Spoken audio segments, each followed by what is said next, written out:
بسم اللہ الرحمن الرحیم۔ گزشتہ تراویح کے اندر اللہ جل شانہ نے 100 پارے کی تلاوت کی توفیق عطا فرمائی۔ اس کا آغاز چوتھے پارے کا آخری رکوع اور 15واں پارہ مکمل اس کے اندر پڑھا گیا۔ چوتھے پارے کا جو آخری رکوع ہے، آخری چوتھائی ہے، اس کا آغاز اس آیت کریمہ سے ہوتا ہے جو قرآن کریم کی سب سے جامع ترین اور کامل ترین آیت مبارکہ ہے۔ آیت نمبر 90 کی وہ آیت مبارکہ ہے جو صدیوں سے جمعے کے خطبے کے اندر ہر خطیب پڑھتا ہے۔ صدیوں سے کیا، حضرت عمر بن عبدالعزیز رحمہ اللہ تعالی جو تابعی ہیں، ان کے زمانے سے خطبوں کے اندر اس آیت مبارکہ کے پڑھنے کا معمول خطبہ کا چلا آ رہا ہے۔ یہ آیت ہے ان اللہ یأمر بالعدل والاحسان وإیتاء ذی القربى وینہی عن الفحشاء والمنکر والبغی یعظکم لعلکم تذکرون۔ آیت نمبر 90 سورہ نحل کی۔ علماء فرماتے ہیں کہ قرآن کریم کی سب سے کامل اور جامع ترین آیت کہ اس کے اندر اللہ جل شانہ نے 3 باتوں کا حکم دیا۔ ان 3 باتوں کے اندر ساری خیروں کو جمع کر دے، جتنی بھی خیر، جتنی بھی بھلائیاں، جتنی بھی اچھائیاں، جتنے بھی نیکی کے کام، جتنے بھی اچھے کام ہیں، چھوٹا بڑا، ہر قسم ہر خیر کے کام کو اللہ جل شانہ نے ان 3 حکموں کے اندر جمع فرمایا اور 3 باتوں سے منع فرمایا، اور جن 3 باتوں سے منع فرمایا ہے ان کے اندر ساری شر کی باتیں، ساری برائی کی باتیں، ساری بدی کی باتیں، ساری خرابیوں کی جڑوں کو جمع کر دیا گیا۔ گویا کہ ہر قسم کی اچھائی کا مجموعہ بھی اور ہر قسم کی برائی اور شر کا مجموعہ بھی اس آیت مبارکہ کے اندر پایا جاتا ہے۔ اور دین اسلام کی یہی 2 حصے ہیں۔ کچھ چیزیں وہ ہیں جو اچھائی اور بھلائی اور خیر والی باتیں کہلاتی، اور کچھ وہ ہیں جو شر والی، گناہ والی اور بدی والی اور برائی والی باتیں کہلاتی۔ ان دونوں چیزوں کو اللہ جل شانہ نے یہاں پر جمع فرمایا۔ ان اللہ یأمر بالعدل، اللہ عدل کا، انصاف کا تمہیں حکم کرتا ہے۔ عدل یا انصاف کا تعلق صرف عدالتوں کے ساتھ نہیں ہوتا کہ عدل یا انصاف کی ضرورت وہاں پر پیش آتی ہو۔ عدل ایک ایسا لفظ ہے جس کا تعلق انسان کی زندگی کے ہر موڑ کے ساتھ۔ عبادات کے اندر بھی عدل کی ضرورت ہے۔ عبادات کے اندر عدل و انصاف یہ ہے کہ ان عبادات کو درست طریقے سے صحیح پیمانے کے مطابق سنت کے ترازو کے اوپر رکھ کر اس عبادت کو ادا کیا جائے، تو یہ عبادات کے اندر عدل ہے۔ لوگوں کے ساتھ معاملات کے اندر، گھر والوں کے ساتھ عدل، بیوی بچوں کے ساتھ عدل، اعزاء اقربا کے ساتھ عدل، پڑوسیوں کے ساتھ عدل، ملنے جلنے والے دوست احباب، اجنبی پرائے، ہر ایک کے ساتھ عدل کا تعلق، ہر ایک کے ساتھ۔ لیکن حقوق اللہ بھی اس کے اندر داخل ہے، حقوق العباد بھی اس کے اندر داخل ہے، بندوں کے حقوق بھی داخل ہیں، اللہ کے حقوق بھی اس کے اندر داخل ہے۔ احسان، اور ہر چیز کے ساتھ اللہ جل شانہ نے احسان کا، بھلائی کا میں اور اچھا سلوک اور اچھے رویے کی تلقین کی۔ اور تیسری بات جس کی تلقین کی، وہ ایتاء ذی القربى، رشتہ داروں کے ساتھ حسن سلوک کرے، رشتہ داروں کے ساتھ حسن سلوک کرے۔ احادیث مبارکہ کے اندر اس امر کی بڑی ترغیب آئی، بڑی ترغیب ہے۔ کسی اور عمل کی اتنی ترغیب نہیں آئی جتنا صلہ رحمی کی یا قرابت داری کی کو جوڑنے کی اور رشتہ داروں کے ساتھ حسن سلوک کی ترغیب آئی۔ بہت کثرت کے ساتھ اس کی ترغیب احادیث مبارکہ کے اندر دی۔ بعض روایات کے اندر تو یہ بھی فرمایا گیا کہ جو آدمی یہ چاہتا ہے کہ اللہ اس کے گناہوں کو بھی معاف کر دے، اللہ جل شانہ اس کی زندگی میں بھی اضافہ فرما دے، اللہ جل شانہ اس کے مال میں بھی برکت عطا فرمائے۔ فلیصل رحمہ، تو اس کو چاہیے کہ رشتہ داروں کے ساتھ حسن سلوک کرے، جتنا ان کے ساتھ تعاون کر سکتا ہے، مدد معاونت کر سکتا ہے، خیر اور بھلائی کا معاملہ ان کے ساتھ کر سکتا ہے، اس کا اہتمام کرے۔ اس کا ثمرہ کیا ہوگا؟ اللہ گناہوں کو بھی معاف کرے گا، زندگی میں بھی برکتیں ہوں گی، مال میں بھی برکتیں، اللہ اس کی توفیق عطا فرمائے۔ تو مال میں بھی اضافے کا سبب ہے، اس سے بھی کمی نہیں ہوتی۔ اچھی نیت کے ساتھ، خلوص نیت کے ساتھ رشتہ داروں کے ساتھ حسن سلوک کا معاملہ کیا جائے۔ اور اللہ معاف کرے، آج معاملہ یہ ہے کہ چھوٹی چھوٹی باتوں پر ہم قطع تعلقی کیے بیٹھے ہوتے ہیں، رشتے توڑے ہوئے بیٹھے ہوتے ہیں، ناراضگیاں سالہ سال ہمارے درمیان چلتی ہیں، پرایوں کو منایا جاتا ہے، ان کو خوش کیا جاتا ہے، ان کے ساتھ اچھا سلوک کیا جاتا ہے، لیکن اگر اچھے سلوک کی حقدار نہیں ہوتے تو ہمارے اپنے اعزاء اقربا نہیں ہوتے۔ حالانکہ سب سے زیادہ حقدار، سب سے زیادہ حق انہی کا ہے جو اپنے قریبی عزیز ہوں یا دور کے عزیز ہوں، ہر قسم کے قرابت دار اس کے اندر داخل۔ تین باتوں کا اللہ جل شانہ نے اس کے اندر حکم دیا تھا اور تین ہی باتوں سے منع فرمایا۔ فحشا، بے حیائی کا کام، اس کے اندر ہر وہ عمل داخل ہے جو شرعاً بے حیائی کے زمرے میں داخل ہوتا ہو۔ ہاں، زبان کی بے حیائیاں وہ بھی اس کے اندر داخل، عمل کی بے حیائیاں وہ بھی اس کے اندر داخل۔ منکر ہر اس عمل کو کہا جاتا ہے جس کو شریعت نے منع کیا، لوگ اس کو بے حیائی والا عمل سمجھے نہ سمجھے، اگر شریعت نے اس کو منع کیا ہے بس وہ بھی ناجائز۔ سود کو لوگ اب بے حیائی والے زمرے میں داخل نہیں کرتے، لیکن شریعت نے اس کو منع کیا، یہ منکر کے اندر داخل، یہ منکر کے اندر داخل۔ نماز کو لوگ ترک کرنے کو کچھ بھی سمجھے، لیکن چونکہ وہ گناہ ہے لہذا یہ منکر کے اندر داخل۔ والبغی، بغی کا معنی آتا ہے ظلم و زیادتی، ظلم و زیادتی سے منع فرمایا، کیونکہ بعض گناہ ایسے ہیں، حدیث سے پتہ چلتا ہے کہ جس کی اللہ دنیا میں نقص سزا دے دیتے، آخرت میں تو سزا ہوگی لیکن دنیا میں بھی اس پر نقص سزا مل جاتی ہے۔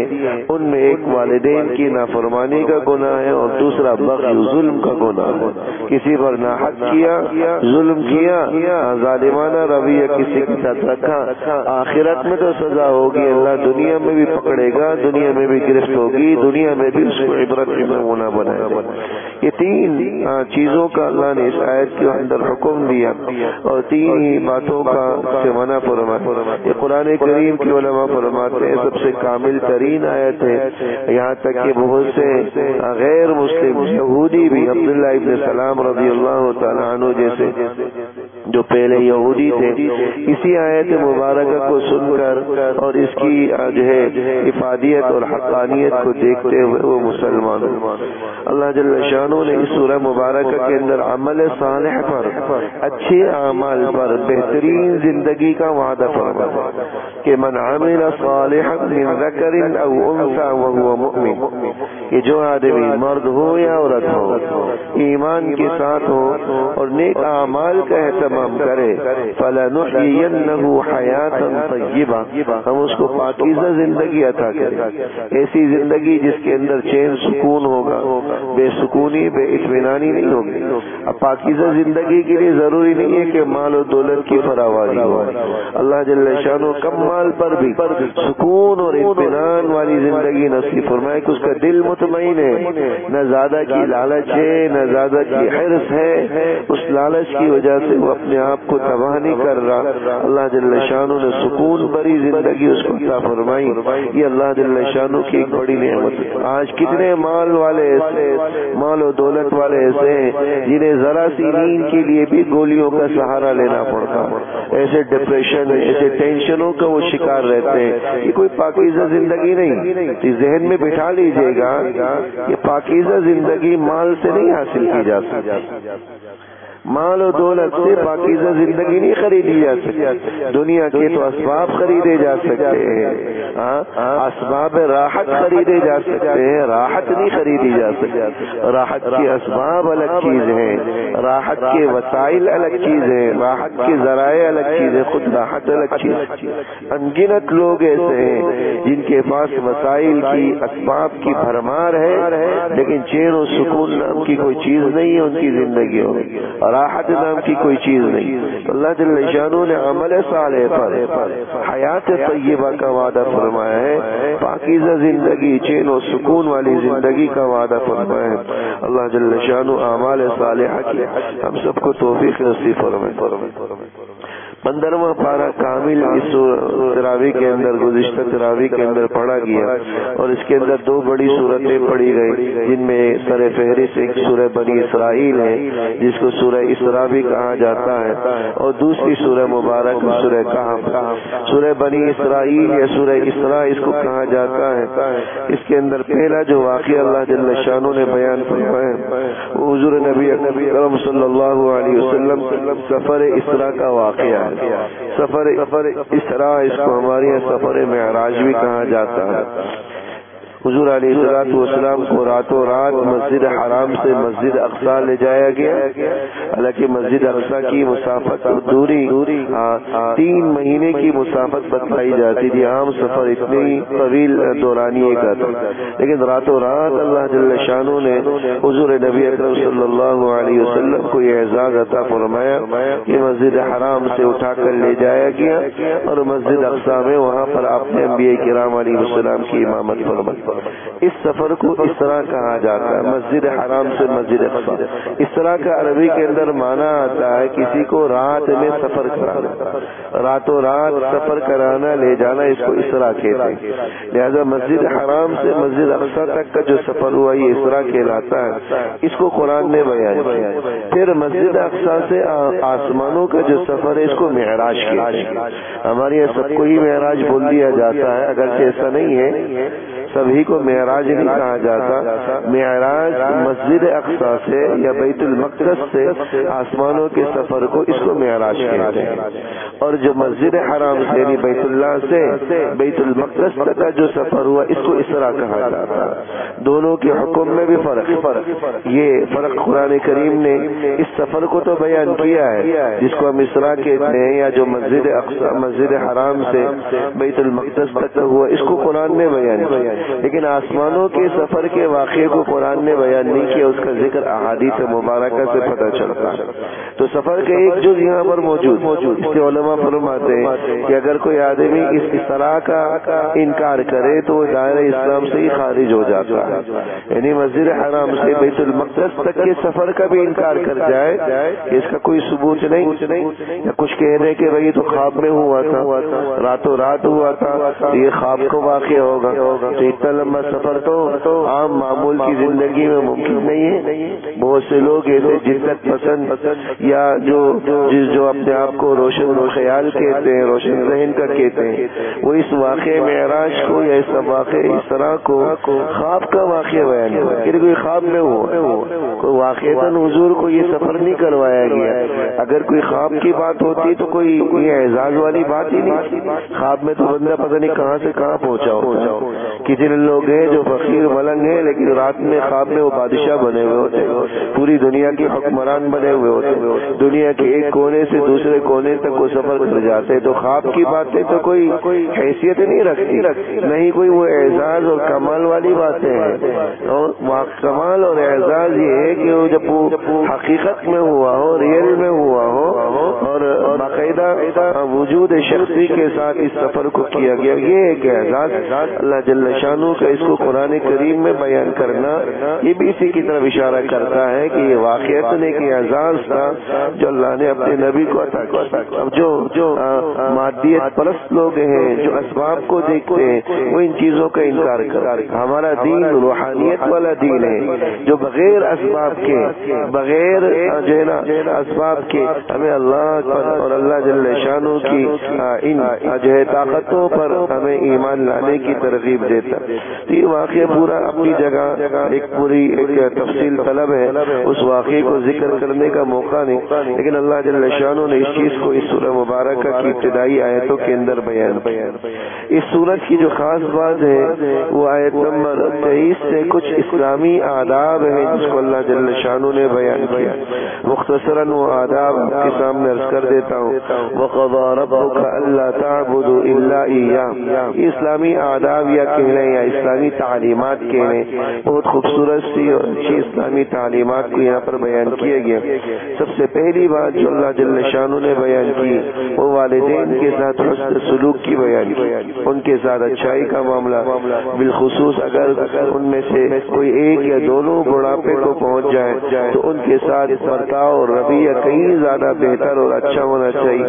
یہاں تک بھی فرمایا کہ فلا تقل لهما اف، کہ ان کے سامنے ناگواری کا اظہار نہ کرنا۔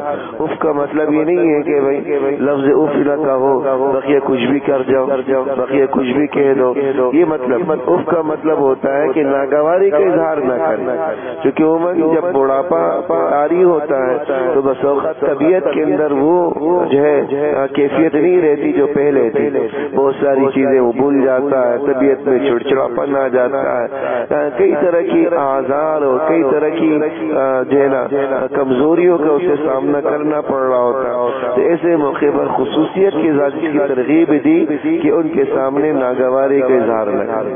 جس طرح اگر آپ کے چھوٹے بچے ہوں، ان کی ایک ایک بات کو ہم کس طرح کان لگا کر سنتے ہیں، کتنا پیار و محبت کے ساتھ سن رہے ہوتے ہیں، ایک ایک بات کو اگر 10 دفعہ پوچھے تو 10 دفعہ ہم اسے بیان کرتے، کوئی ناگواری نہیں ہوتی۔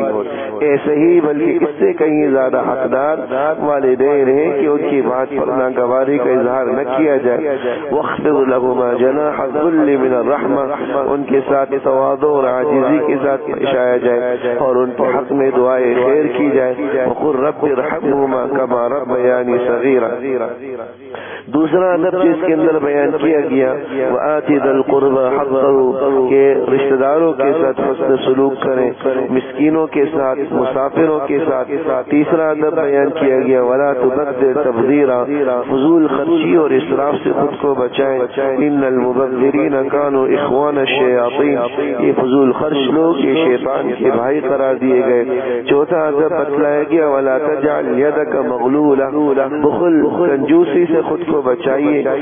بخل یہ ایسی چیز ہے، ایسی صفت ہے، بعض روایات کے اندر آیا کہ ایمان والا اور بخل یہ دونوں ایک ساتھ جمع نہیں ہو سکتے، ایمان والا ہو اور بخیل ہو ایسا نہیں ہو سکتا۔ ایمان والا دونوں جہانوں میں تکلیف میں ہوتا ہے، بخیل آدمی دونوں جہانوں میں تکلیف میں ہوتا ہے۔ بعض بزرگان دین فرماتے ہیں کہ بخیل ایسا بد نصیب ہے کہ جو دنیا میں بھی فقیروں کی طرح رہتا ہے اور آخرت میں اس کا حساب مالداروں جیسا ہوگا، وہ ایسا بد نصیب۔ وَلَا تَجْعَلْ يَدَكَ مَغْلُولَةً إِلَىٰ عُنُقِكَ، کہ اپنے ہاتھوں کو اپنی گردنوں کے ساتھ باندھ کر مت رکھو۔ اشارہ اس بات کی طرف ہے کہ اپنے ہاتھوں کو بند کر کے مت رکھو، یعنی بخل سے کام نہ لو۔ اللہ کے دیے ہوئے مال میں، اللہ کے راستے میں، نیکی کے کاموں میں، دین کی نشر و اشاعت کی درسگاہوں میں اپنے مال کو صرف کریں۔ إِنَّ رَبَّكَ يَبْسُطُ الرِّزْقَ لِمَن يَشَاءُ وَيَقْدِرُ، تمہارا رب جس کے لیے چاہتا ہے رزق کو کشادہ کر دیتا ہے اور جس پر چاہتا ہے رزق کو تنگ کر دیتا ہے۔ تو جس کے پاس رزق کی فراوانی ہے وہ یہ نہ سمجھے کہ یہ میرے کسی ذاتی کمال کا نتیجہ ہے یا میری کسی ذاتی محنت کا ثمرہ ہے یا میرے کسی ہنر کی یہ کارستانی ہے، یہ تو اللہ کا عطیہ ہے، اللہ کی دین ہے۔ اللہ نے تمہیں مال کی وسعت کے لیے منتخب کیا، اس پر اللہ کا شکر ادا کرو، اور اللہ کا شکر یہ ہے کہ اس مال کو طاعات کے راستے میں، نیکی کے راستے میں صرف کرو۔ پانچواں ادب بتلایا گیا وَلَا تَقْتُلُوا أَوْلَادَكُمْ خَشْيَةَ إِمْلَاقٍ، اپنے اولاد کو فقر و فاقہ کے ڈر سے قتل مت کرو۔ مراد یہ ہے کہ اس کو ضائع مت کرو، تلف نہ کرو، جیسا کہ زمانہ جاہلیت میں ہوتا تھا۔ اولاد زیادہ ہو گئے اس کو کھلائیں گے کہاں سے، پلائیں گے کہاں سے، اس کے وسائل اس اس کے اخراجات کہاں سے اٹھائیں گے؟ اور اللہ معاف کرے آج بھی بہت سے لوگوں میں اسی قسم کی ذہنیت ہے اور یہ نعرے لگائے جاتے ہیں کہ جتنے بچے کم ہی اچھے ہوں، آبادی بڑھ رہی ہے، کہاں سے ہم اسباب پورے کریں؟ آپ کون ہوتے ہیں اسباب پورے کرنے والے؟ آپ کے بس میں ہے کیا؟ آپ کے اختیار میں ہے کیا؟ وما من دابۃ فی الارض الا علی اللہ رزقها، تو اللہ نے وعدہ لیا جو بچہ دنیا میں آتا ہے اپنا رزق خود لے کر آتا ہے، آپ کوئی اس کا پیدا کرنے والے نہیں ہیں، آپ کو تو اللہ نے ایک ذریعہ بنایا ہے، صرف وسیلہ بنایا ہے، اصل مسبب الاسباب اللہ کی ذات۔ تو اس لیے اس ڈر سے اولاد کو ختم کر دینا، پیٹ میں ہی تلف کر دینا، ضائع کر دینا، یا اولاد کی تسلسل کو ختم کر دینا، قطع نسل کر دینا، اس سلسلے کو بند کر دینا، اس ڈر سے کہ ان کی جو ہے ان کو کھلائیں گے کہاں سے، پلائیں گے کہاں سے، ان کے اخراجات کہاں سے پورے کریں گے، آبادی بڑھ گئی تو وسائل کہاں سے آئیں گے، اس در سے یہ حرام ہے، یہ قتل اولاد کی زمرے میں داخل ہے، جس کی اللہ جل شانہ نے اس آیت مبارکہ کے اندر ممانعت فرمائی۔ اللہ خود کہتا ہے اس آیت میں نحن نرزقهم وإياكم، ہم تو تمہیں بھی رزق دیتے تو انہیں بھی دیں گے جو دنیا میں آ رہا ہے، نہ تم اپنے رزق کے خود جو ہے وہ کفیل ہو کہ خود ہی تم رزق کا بندوبست کرو، نہیں جو تم ان کے رزق کے جو ہے نا کفیل ہو کہ ان کے رزق کی پابندی تم پر ہے۔ اللہ نے تو تمہیں ایک ذریعہ بنایا ہے، اصل دینے والی ذات تو اللہ کی۔ چھٹا ادب بتلایا گیا ولا تقربوا الزنا، بدکاری کے قریب مت جاؤ۔ ساتواں ادب ولا تقتلوا النفس التي حرم اللہ الا بالحق، کسی کو ناحق قتل مت کرو۔ آٹھواں ادب ولا تقربوا مال الیتیم، یتیم کے مال کے قریب بھی مت جاؤ۔ نواں ادب بتلایا واوفوا بالعہد، وعدوں کی پاسداری کرو۔ دسواں ادب واوفوا الکیل اذا کلتم، ناپ تول میں ڈنڈی مارنے سے گریز کرو۔ گیارہواں ادب بتلایا ولا تقف ما لیس لک به علم، دوسروں کی ٹوہ میں تجسس میں مت پڑو کہ دوسرے لوگ کیا کر رہے ہیں کیا نہیں کر رہے، کان لگا کر ان کی باتوں کو سننا، ان کی خفیہ باتوں کو سننا، چیزوں کو سننا یا کسی کے تجسس میں لگنا، ان ساری چیزوں سے منع فرمایا۔ بارہواں ادب فرمایا ولا تمشی فی الارض مرحا، تکبر اور اترا کر چلنے سے منع فرمایا۔ انک لن تخرق الارض ولن تبلغ الجبال طولا، جتنا بھی تو خود کو بڑا سمجھ لے، تکبر کا مظاہرہ کرے، وہی چند فٹ کا انسانی رہے گا، نہ تو پہاڑ سے بلند ہو سکتا ہے، نہیں اپنے تکبر اور بڑائی کی وجہ سے زمین کو شق اور پھاڑ سکتا ہے۔ کل ذلک کان سیئہ عند ربک مکروہا، یہ 12 کے قریب آداب اللہ جل شانہ نے اس سورہ مبارکہ کے اندر بیان فرمائے۔ اسی صورت کے اندر وہ بات بھی بیان کی جس کا ذکر پچھلے درس کے اندر بھی آیا تھا، یہ تسبح له السماوات السبع والارض ومن فیہن، یہ ساتوں آسمان زمین جو کچھ ان میں سب اللہ کی تسبیح بیان کرتے ہیں۔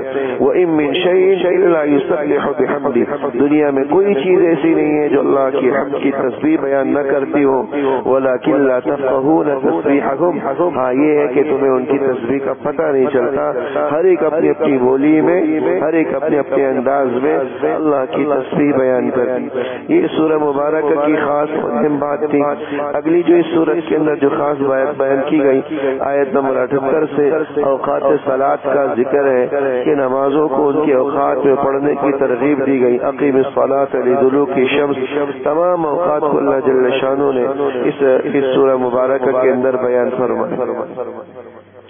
اگلی جو سورت اس کے اندر پڑھی گئی تھی گزشتہ تراویح کے اندر سورہ کہف ہے۔ سورہ کہف بھی اللہ جل شانہ نے پوری کرنے کی توفیق نصیب، اور بلکہ پوری نہیں ہوئی ہے، اس کا کچھ ہی حصہ تلاوت ہوا ہے اور کچھ حصہ 16ویں پارے کے اندر ہے۔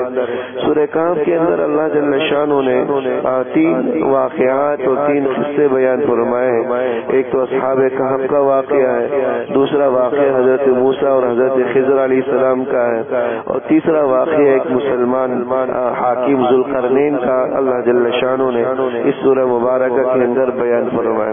کچھ مثالیں ہیں سورہ کہف کا جو موضوع علماء بیان فرماتے ہیں یا اس کی فضیلت کے حوالے سے آپ حضرات کے اکثر کے علم میں ہوگا کہ جمعے کے دن اس کے پڑھنے کا اہتمام کرنا یہ فتنہ دجال سے بچنے کا ذریعہ ہے، کہ جمعے کے دن اس سورہ مبارکہ کی تلاوت کی جائے، اللہ جل شانہ دجال اور دجال کے فتنے اس کی شر سے حفاظت فرما۔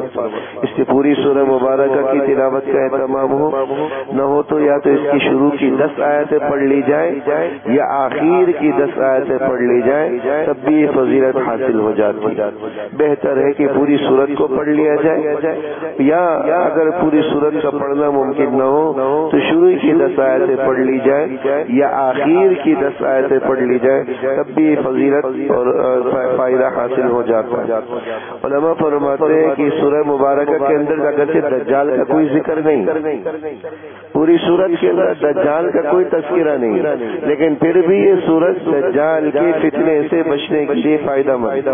اس کی وجہ علماء یہ فرماتے ہیں کہ پوری سورت کا جو موضوع ہے وہ ایمان اور مادیت کے معرکے کو اللہ جل شانہ نے بیان کیا۔